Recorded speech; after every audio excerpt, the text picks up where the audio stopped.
Guys who got. Oh, sorry. Go ahead. Yeah, I was going to announce it for you. Step on your Oh yeah, your toes. recalls. Yep. So Six. all of these players, you should consider getting them recalled. These Bring him into these your are bug local features. surf. They're bugs. Yeah, What? Sorry. bring him into Um, your local service center. Tell him that Doug sent you. yeah, this is the Honda Civic recalls, brought to you by the Honda Civic. I have driven nothing else because I don't need to.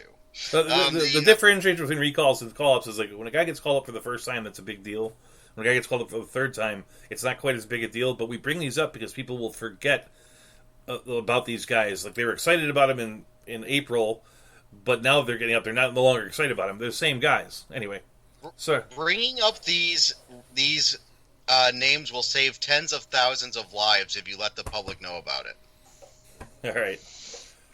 Keston Hiura, for the second baseman for the Brewers, former men's soccer coach Bob Bradley for the Cleveland Indians, now playing first base, and Garrett Hampson playing second for the Rockies. Those are the three probably biggest names in the bunch. Hampson's going to get playing time because Story's out, and the other Rogers got hurt.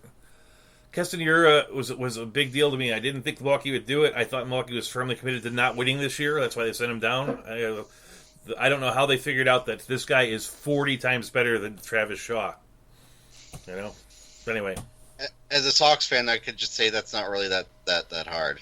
I know, but there are people that love Travis Shaw for no reason. In fact, when the Red Sox said that Sam Travis was the 26th person on the team for their trip to London, I freaked out a bit because I thought that I misread that and thought that it was Travis Shaw, and I was like, why are we doing this again? Yeah, a couple. Yu Chang, the shortstop for the Cleveland Indians, Daniel Palka for the White Sox, Lamont Wade and Mike Tauchman, outfielders for the Twins and Yankees respectively, and Heimer Candelario, the third baseman for the Tigers, all getting recalled as well. Palka got to play DH. A lot of people were big on Candelario before the season. I thought he was going to be better than he was. He really looked really bad. This time up, since he's been back, he's 5 for 10 in 3 games. So maybe this time, the third time's the charm. Got enough starting pitchers to field a fairly decent rotation coming back this week. Corbin Burns for Milwaukee, Sean Reed Foley for the Jays, Austin Voth for Washington, Arizona's Alex Young, Atlanta's Bryce Wilson, the Athletics' Daniel Mengden, and Daniel Ponce de Leon, who when I was doing my YouTube surfing this week, they had like great debuts.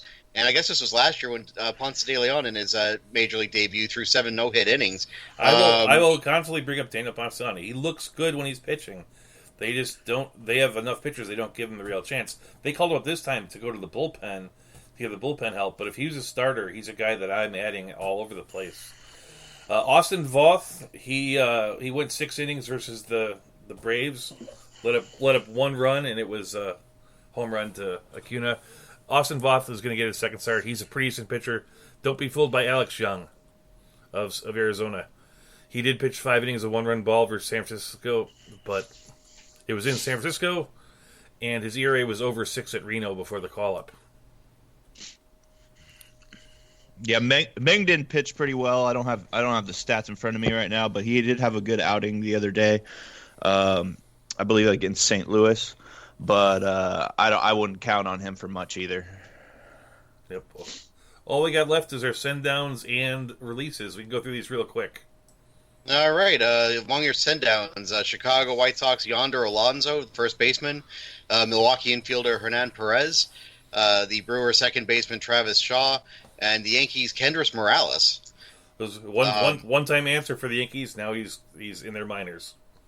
Wow. Houston's Framber Valdez, Kansas City's Brad Boxberger, Tampa's Michael Brissot, Michael Taylor for the Nationals, Jalen Beeks for the Rays. Wow, okay. And Kyle Wright for the Braves. Tampa just rotates their pitching staff. He'll be back up in 3 weeks. It's just a matter of keeping them all fresh.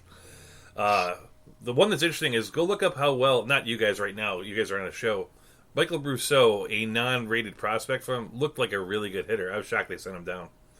And your guess is as good as mine who's pitching in Houston nowadays. They have 3 open slots. I'm thinking Josh James gets one of the chances, and Josh James, Colin McHugh. But I hold out hope for Cionel Perez, who I think is the best of their young guys that are ready. Continue. Will Smith, the catcher for the Dodgers, Adam Hasley for the Phillies, Tony Gonsolin for the Dodgers, and Walter Lockett for the Mets. Hey, Hasley got activated from the injured reserve and immediately set down. But these are fairly decent prospects that should be in people's heads. I saw Gonsolin got an RBI during his start, even though the rest of his start wasn't that memorable from what I saw of it. I didn't catch it.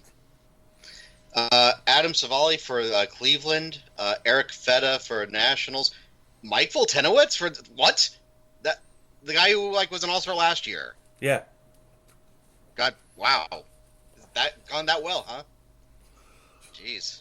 Yeah, the Braves. Dan the Braves Straley pitching for the O's and Joe Ross for the Nats, but that one surprises me. Yeah, he's a better pitcher than that. Maybe he'll be back.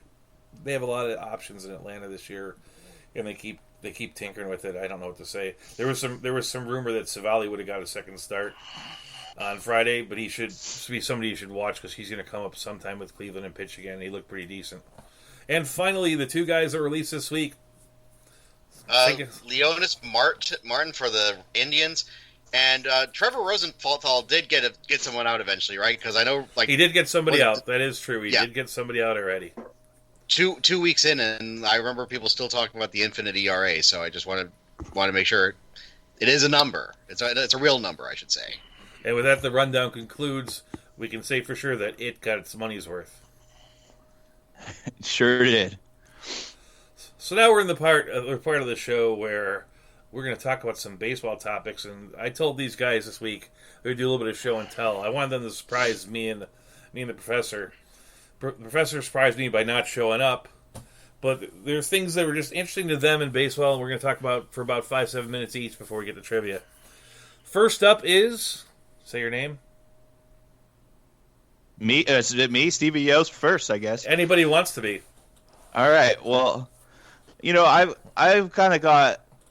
I just can't help but watch a game and just see how empty the stands are, and I feel like it's probably a part of being an A's fan, where where on a Tuesday night there's just nobody in the stands. It's kind of sad, and. MLB has a real popularity problem, I feel like, and the attendance is down again this year. Last year they claimed it was because of bad weather, but I mean it's the writing's on the wall. It's just people are not interested in baseball anymore, and you're watching a game and you see all these young kids are all just on their phone the whole time, nobody's even paying attention. And so I feel like there's ways that they could get some more interest, and part of that is adding some parity to the league. And so that was kind of what I wanted to talk about was what can baseball do to solve their national interest problem and their parity problem, and kind of what kind of ideas we can come up for that. I don't really have an idea on this end, but the one thing I have to bring up is that I think the problem with people going to baseball games is really an attention span thing, because the nature of living in the 2019s is that, I'm on Twitter, my phone tells me when Brendan wants to say something or my mom wants to say something in an instant, and everything is short and sweet. And to be a true baseball fan, it's kind of like being an opera fan. You got to kind of understand it and sit there for 3.5 hours, and nothing they're going to do to shorten it down to 3 hours is going to make it any more interesting to them.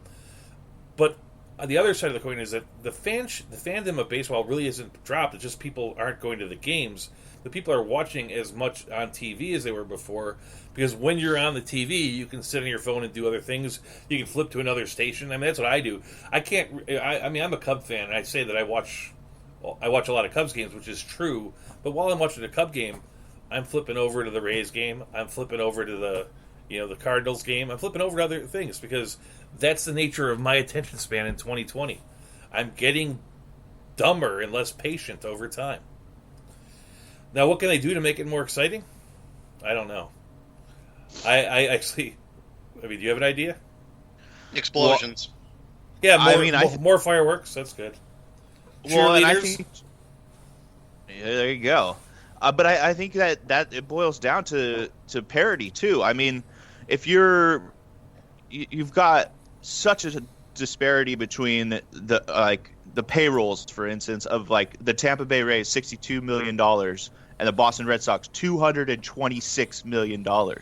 Like all the other leagues, the NBA, the NFL have a salary cap floor, and a ceiling. Like let's make it like a $40 million, $50 million disparity instead of 160. Like Boston has more than almost 4 times the amount of payroll as Tampa, and Tampa gets it done for less. But if you force Tampa to spend $100 million, that might be a perennial championship. One or two good pieces would make a huge difference if they pick right. And so it said it's too expensive to go to games. Kevin in the chat room is saying like you take somebody to the game, it's $100. I remember like 20 years ago, I went to a game. It was 25 years ago. I went to a game with my then wife at Wrigley Field, and like I had to pay $20 to park the car, and then it was like another $70 for 2 tickets. It's like, and we didn't get the greatest seats in the world, and that was 25 years ago. It's literally too expensive to go to baseball games on a regular basis, which is, I think, that's part of the thing, and I think it's a mistake on the part of the ownership there, because the truth is, 70% of their money comes from the TV deals. The stuff that's there is all icing on the cake. They just want as much icing as possible. That's why they sell you a $9 beer and a $30 hot dog. Well, and I feel like they're kind. I mean, I don't know anything about the econ of running a stadium, but like, I feel like a full stadium is going to pump up your players, improve the product on the field, and and make everything more fun for everyone. And you're still going to sell $30 hot dogs and $10 beers. Like they're going to make money on that end of it. Like if they start give away the tickets for. I mean, you can't see my air quotes, but you know what I mean. Like I don't want to pay $40 to sit in the second deck. Well, the Dodgers have a lot of empty seats because their stadium is so large, and they seem to be able to pull it off pretty well. I'm going to bring this to something that me and Brendan know about, because we both went to UCF. UCF football, used to play in the Citrus Bowl, and like the biggest fan number of people ever there was 41,000 for one game. Typically there was like 16 to 17,000. When I'd go to games, we literally play Frisbee in this huge stadium, and it did feel kind of funny for them, right? A few years later, they decided to build a stadium on campus. The stadium seats only 20,000 people. The thing is sold out all the time, and it's one of the toughest places to play college football in. I think that, and I kind of peg this along with the idea that Tampa Bay might play 20 games in Montreal. It's like I think that teams should embrace the idea of playing in smaller stadiums and in multiple cities, so that every game is more of an event. If there were only 50 games in Tampa, they would sell out more to those games. Play 22 in Orlando. Play 20 in Jacksonville. Own some new markets and then do it for cheap, because the money that it keep those prices down. You make the boxes expensive and make the really great seats expensive and get your money there. But I mean, I was a Cub fan. It costs like $20 to sit in the bleachers now. The bleachers used to be, it was kind of a place that you kind of didn't want to go, because it was where the people that only had $10 would go to get in for $2 and then drink their other eight away. It's a terrible seat. It's just being at the game. Was this the 15% that Lee Elia was talking about in his infamous rant? Yeah, I was at that game when he had the rant there. It's like, and I remember thinking, I'm 14 years old. Do I really need a job? Yeah. The rest of the world works for a living. Yeah, that's what I'm in school, Lee. I love you guys. Toledo says that his season tickets went from, after the 2016 World Series, it went from $6,700 to $9,000. That's a crazy jump. Yeah, I had that with UCF. I used to have season tickets